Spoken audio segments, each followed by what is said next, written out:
Hello दोस्तों, मैं अंजलि एक नया वीडियो लेकर आई हूँ। हैरी पॉटर की वर्ल्ड में अच्छाई और बुराई की लड़ाई हर स्टेप पर देखने को मिलती है और हमें अक्सर अच्छाई और बुराई के बीच डिवाइडेड कैरेक्टर्स भी दिखाई देते हैं। लेकिन रियल लाइफ की तरह यहाँ भी हर चीज ब्लैक एंड व्हाइट के बीच नहीं बटी है।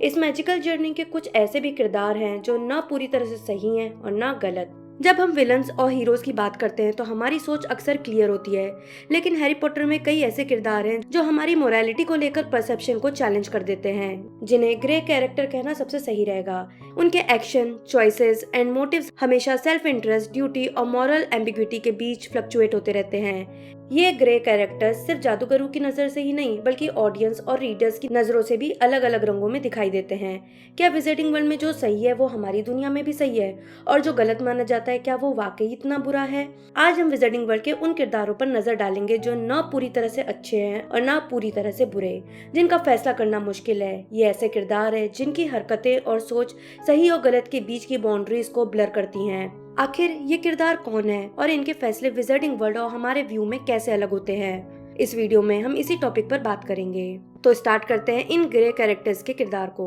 तो सबसे पहले हम बात करेंगे सेवरस स्नेप की, जो सीरीज के सबसे कंट्रोवर्शियल कैरेक्टर हैं। Throughout the story Snape एक क्रूअल, मीन और डार्क साइड से जुड़े हुए लगते हैं, लेकिन एंड में हमें पता चलता है कि स्नेप के सारे एक्शंस उसके लिली पॉटर के लिए अनडाइंग लव के कारण थे। हैरी के प्रति उनकी बिटरनेस उनके इमोशंस से हुई थी, फिर भी उन्होंने अंत में हैरी को प्रोटेक्ट करने के लिए सब कुछ सेक्रीफाइस कर दिया। जादूगरों की नजर में स्नेप एक डेथ ईटर था, लेकिन हमारे लिए उसकी लव और लॉयल्टी से उसे एक सिंपल विलन से कहीं अधिक कॉम्प्लेक्स बना देती है। स्नेप को कई लोगों ने नफरत की नजर से देखा, लेकिन क्या हम उसे सच में बुरा इंसान कह सकते हैं? क्या उसकी कठोरता सिर्फ उसके झेले हुए दर्द का मुखौटा थी? पर उनके झेले हुए दर्द, उनका पास्ट, क्या उनके प्रेजेंट एक्शंस को जस्टिफाई करता था? सेकंड पर है ड्रेको मैलफॉय। ड्रेको मैलफॉय भी एक ऐसा कैरेक्टर है जो राइट और रॉन्ग के एज पर डगमगाता रहता है। वोल्डेमॉर्ट का सपोर्ट करने वाले परिवार में पला बड़ा ड्रेको सुपीरियोरिटी और प्रेजुडाइज की भावना के साथ बड़ा हुआ, लेकिन जैसे जैसे कहानी आगे बढ़ती है हमें ड्रेको के भीतर एक मॉरल स्ट्रगल देखने को मिलता है। डम्बलडोर को मारने में उसकी झिझक और डार्क लॉर्ड के डर से उसके अंदर छिपी हुई मर्सी सामने आती है। ड्रेको का नैतिक संघर्ष उसके फैमिली के प्रेशर और उससे की गई एक्सपेक्टेशंस के कारण था। विजिटिंग वर्ल्ड उसे एक अपकमिंग डेथ ईटर के रूप में देखती है, लेकिन व्यूअर्स के लिए ड्रेको एक ऐसा लड़का है जो सर्कमस्टेंसेस के जाल में फंस गया था। क्या वो सच में बुरा था या फिर अपने पालन पोषण का शिकार हुआ था? थर्ड पर है डेलोरस एम्ब्रिज। डेलोरस एम्ब्रिज हैरी पॉटर सीरीज की सबसे हेटफुल कैरेक्टर्स में से एक मानी जाती है, और उसकी वजह ये नहीं है कि वो डेथ ईटर है, बल्कि उसकी मिनिस्ट्री के प्रति ब्लाइंड लॉयल्टी और सत्ता के कंट्रोल में विश्वास होना है। उसके लिए सब कुछ पावर और ऑर्डर से जुड़ा था, चाहे वो मॉरली करेक्ट हो या नहीं। वह रूल्स एनफोर्स करने और अपने अधिकार का मिसयूज करके दूसरों को ह्यूमिलिएट और कंट्रोल करना पसंद करती थी। विजिटिंग वर्ल्ड की नजरों में वो एक लॉयल ऑफिसर हो सकती है, लेकिन हमारी नजरों में वो क्रूअल सत्ता का एक खतरनाक एग्जाम्पल है। हालांकि वो वोल्डेमॉर्ट जैसी शक्ति की तलाश में नहीं थी, फिर भी उसके सैडिस्टिक एंजॉयमेंट और सत्य को नकारने का नेचर उसे खतरनाक बनाता है। पर क्या वो विलन थी? तो इसका जवाब है नहीं। अगर ऐसा होता तो वो पेट्रोनस नहीं बना पाती। कोई भी डार्क आर्ट यूज करने वाला इंसान पेट्रोनस नहीं बना सकता था।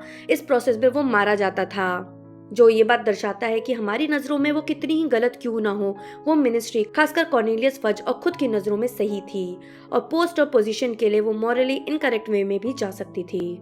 फोर्थ पर है बार्टी क्राउच जूनियर।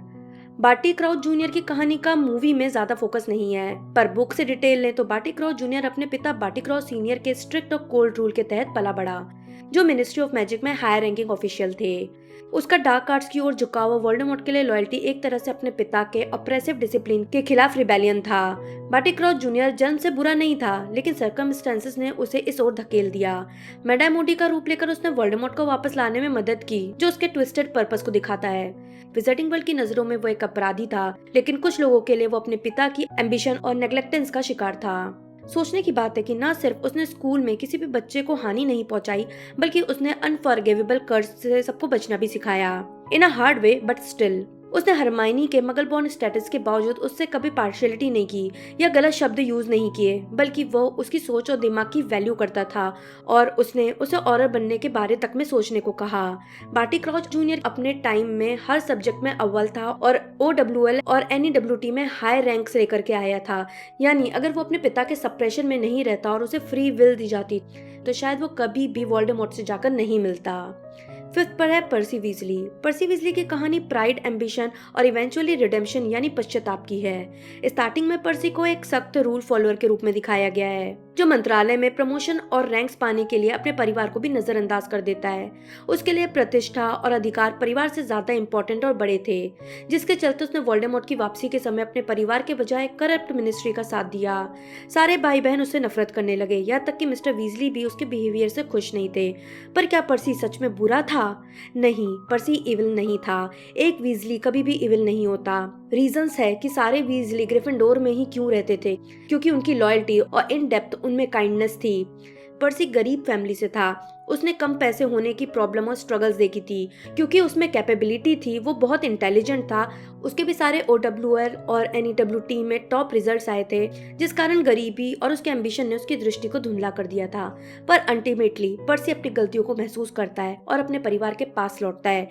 यह दिखाता है कि वो एक विलन नहीं था, न बहुत गलत था, बल्कि सिर्फ अपने एम्बिशन से गुमराह हो गया था।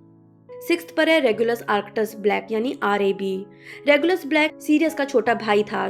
शुरुआत से वो एक लॉयल डेथ ईटर था, जो वोल्डेमॉर्ट की सेवा के लिए तत्पर था। लेकिन क्या सिर्फ ये बात उसे विलन बना देगी क्योंकि उसने क्रूअल और रूथलेस वोल्डेमॉर्ट का साथ देना चुना? नहीं, रेगुलस ब्लैक फैमिली का था, वो फैमिली जो ब्लड सुप्रीमेसी में बिलीव करती थी। वोल्डेमॉर्ट हाफ ब्लड होते हुए भी ब्लड सुप्रीमेसी के फेवर का खेल खेलकर प्योर ब्लड को अपनी टीम में ले लेता था। ब्लैक फैमिली में से कोई भी इसके पहले डेथ ईटर नहीं बना था, भले वो वोल्डेमॉर्ट की सोच को सही मानते थे। पर रेगुलस ने इसी परवरिश और सोच के साथ बड़े होने के कारण वोल्डेमॉर्ट का साथ चुन लिया और एक होनहार स्टूडेंट क्विडिच सीकर गलत रास्ते चला गया। लेकिन समय के साथ उसे वोल्डेमॉर्ट की असली इरादों और क्रुएल्टी का एहसास हुआ, खासकर जब वोल्डेमॉर्ट की क्रुएल्टी क्रीचर जैसे हाउस एल्व्स तक पहुंची। रेगुलस का वोल्डेमॉर्ट के हॉकरस को चुराने और नष्ट करने का निर्णय एक बहादुरी भरा सैक्रिफिशियल एक्ट था, जिसने उसकी जान ले ली। विजर्डिंग वर्ल्ड उसे एक डेथ ईटर के रूप में याद कर सकती है, लेकिन रीडर्स के लिए वो एक ऐसा ट्रेजिक कैरेक्टर है जिसने अंत में खुद को रिडीम कर लिया, भले ही उसकी बहादुरी को कोई न देखता हो। सेवेंथ पर है नार्सिसा मैल्फॉय। नार्सिसा मैल्फॉय को अक्सर एक कोल्ड एरिस्टोक्रेटिक फिगर के रूप में देखा जाता है, जो डेथ ईटर्स के साथ जुड़ी हुई है और वोल्डेमॉर्ट का सपोर्ट करती थी। पर क्या वो एक विलन थी? तो इसका सही जवाब है नहीं।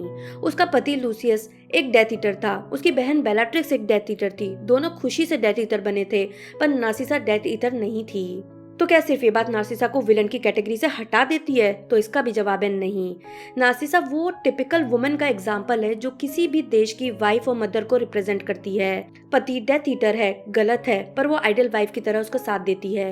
वो खुद उस रास्ते नहीं जाती, पर वो अपने पति को रोकती भी नहीं। वो अपने घर में सारे डेथ ईटर वोल्डेमॉर्ट को पनाह दे देती है, पर इसके पीछे रीजन ये था कि वो अपने पति और बेटे की जान की परवाह करती थी। लेकिन उसकी सबसे महत्वपूर्ण पहचान उसकी अपनी बेटे ड्रेको के प्रति डीप लव है। नार्सिसा वोल्डेमॉर्ट से झूठ बोलने के लिए भी तैयार हो जाती है ताकि वो ड्रेको को बचा सके, उससे मिल सके, ये जानते हुए कि ऐसा करने पर, पकड़े जाने पर वो मारी भी जा सकती है। हालांकि वो अपने परिवार की ट्रेडिशनल बिलीव्स का पालन करती थी, लेकिन उसके परिवार के लिए लव ही उसके फैसलों को डायरेक्शन देता है। वोल्डेमॉर्ट और दूसरे डेथ ईटर्स की नजरों में वो एक लॉयल फॉलोअर हो सकती है, लेकिन ऑडियंस की नजरों में वो एक ऐसी माँ है जिसका लव किसी भी लॉयल्टी से ऊपर है। एट्थ पर है पीव्स। पीव्स हॉगवर्ट्स का पोल्टरजाइस्ट, केओटिक और ट्रबल पैदा करने वाला है। कहानी पढ़ने के दौरान कई बार उस पर चिढ़ तक कि गुस्सा भी आता है कि उसे हॉगवर्ट्स से निकाल क्यों नहीं दिया जाता। पर उसकी शरारत, मजाक और असुविधा पैदा करना क्या उसे विलन बना देती है? नहीं, पर वो कोई हीरो भी नहीं था, खासकर स्टाफ और छात्रों के लिए। वो बस प्रॉब्लम क्रिएट करता है जिससे उसे खुशी मिलती थी, जो उसके नेचर में था। ऐसा करने के लिए वो डार्क आर्ट्स या गलत इंटेंशन का यूज नहीं करता था। इनफैक्ट अम्ब्रिज के खिलाफ और हॉगवर्ट्स की लड़ाई में पीव्स वोल्डेमॉर्ट की सेना के खिलाफ युद्ध में शामिल हुआ था। विजर्डिंग वर्ल्ड के लिए वो एक नॉनसेंस हो सकता है, लेकिन रीडर्स के लिए पीव्स रिबेलियन और केओस रिप्रेजेंट करता है, बिना किसी बुरे इरादे के। नाइन्थ पर है पीटर पेटिग्रू। पीटर पेटिग्रू का अपने दोस्तों के साथ धोखा सीरीज के सबसे सैड एंड ट्रेजिक मोमेंट में से एक है। एक समय में मैरोडर्स का लॉयल मेंबर होने के बावजूद डरपोक और कायरता ने उसे जेम्स और लिली पॉटर को वोल्डेमॉर्ट के हवाले करवा दिया। वह बार बार अपने जीवन को बचाने के लिए अपने दोस्तों की वफादारी का त्याग करता रहा, और जब उसे पश्चाताप का मौका मिला तो वो फिर भी कॉवर्डनेस के चलते बुराई के साथ देता गया। उसके अंतिम क्षणों में संकोच दिखाता है कि वो पूरी तरह से हार्टलेस नहीं था। खैर, ये पार्ट मूवी में नहीं दिखाया गया है, पर उसके फैसले विनाशकारी साबित हुए। लेकिन उसने अपने दोस्तों को धोखा देना क्यों चुना? क्यों वो वोल्डेमॉर्ट से जा मिला? इसका कारण उसका सेल्फिशनेस और कावर्डनेस तो है ही, साथ ही मैराडोर्स के बाकी मेंबर्स खासकर जेम्स और सीरियस का उसके प्रति बर्ताव भी है। कॉन्स्टेंटली किसी का मजाक बनाना, उसको इंफीरियर फील कराना उसे उनसे दूर करता गया, इतना कि उसने अपने दोस्तों को ही दांव पर लगा दिया पावर और डर में। विजार्डिंग वर्ल्ड के लिए पीटर एक ट्रेटर था, रीडर्स के लिए गद्दार के साथ साथ सेल्फिश और डरपोक भी था, पर हकीकत में वो एक डर से घिरा हुआ ट्रैजिक कैरेक्टर है। और 10th पर है वर्नॉन पेटूनिया और डडली डर्सली। वर्नॉन और पेटूनिया नॉन मैजिकल वर्ल्ड को रिप्रेजेंट करते हैं, जो अननोन से डरते हैं और उसे अस्वीकार करते हैं। खासकर हैरी के प्रति उनका दुर्व्यवहार निर्दयता से भरा था, लेकिन ये फियर और इग्नोरेंस से निकला है, न कि बुराई से। अगर डीप एनालिसिस किया जाए तो वर्नॉन और पेटूनिया नॉर्मल मगल्स हैं। सबसे पहले तो वो चाहते तो हैरी को किसी ऑर्फनेज या रोड पर छोड़ सकते थे, पर बुरे वे में ही सही उन्होंने उसे पाला। अब इस बात पर अगर गौर किया जाए कि उन्हें विजार्डिंग वर्ल्ड से प्रॉब्लम क्यों थी, तो पेटूनिया विजार्डिंग वर्ल्ड के प्रति गहरी नाराजगी रखती थी, जो बचपन में अपनी बहन लिली से जलन के कारण पैदा हुई थी।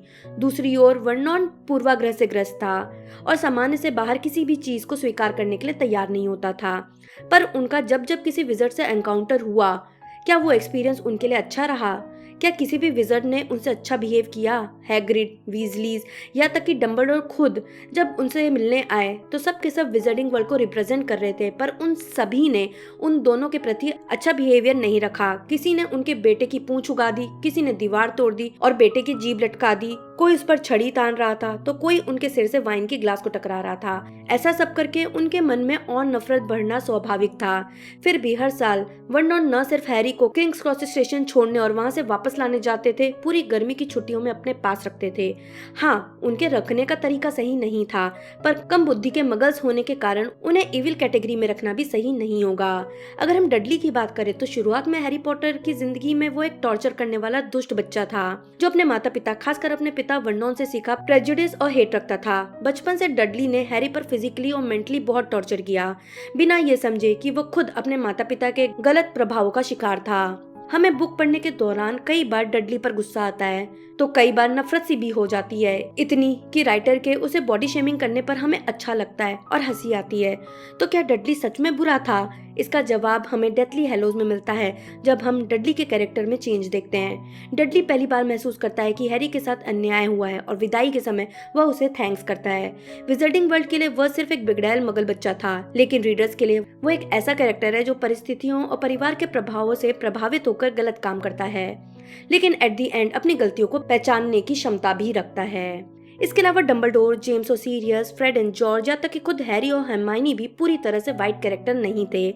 उनमें भी ग्रेशनेस है। जहां डंबलडोर अपने पास्ट की गलतियों को कंपनसेट करने के चक्कर में सेल्फिश दिखाई पड़ते हैं, तो जेम्स, सीरियस, फ्रेड, जॉर्ज के प्रैंक्स जानलेवा तक हो सकते थे। हैरी का सेल्फ ऑब्सेशन कि मैं ही सही हूँ ने सीरियस की जान ले ली, तो हरमाइनी का मैरिटा पर किया जिंक्स से लेकर मैं सब कुछ जानती हूँ वाला नेचर भी पूरी तरह से पॉजिटिव नहीं था।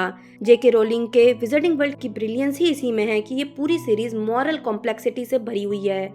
जैसे रियल लाइफ में कोई हीरो या विलन नहीं होता, कई बार पर्सपेक्टिव का तो कई बार सर्कमस्टेंसेस का फर्क होता है, पर अंत में सब ह्यूमन है, सब में फ्लॉज है, रिग्रेट है, डिफिकल्ट चॉइसेस हैं। ये सारे ग्रे कैरेक्टर्स हमें याद दिलाते हैं कि सही और गलत का फासला या लाइन बहुत ब्लर है, और आप आज क्या हो ये आपके पास्ट, आपके एक्सपीरियंस और सर्कमस्टेंसेस डिसाइड करते हैं।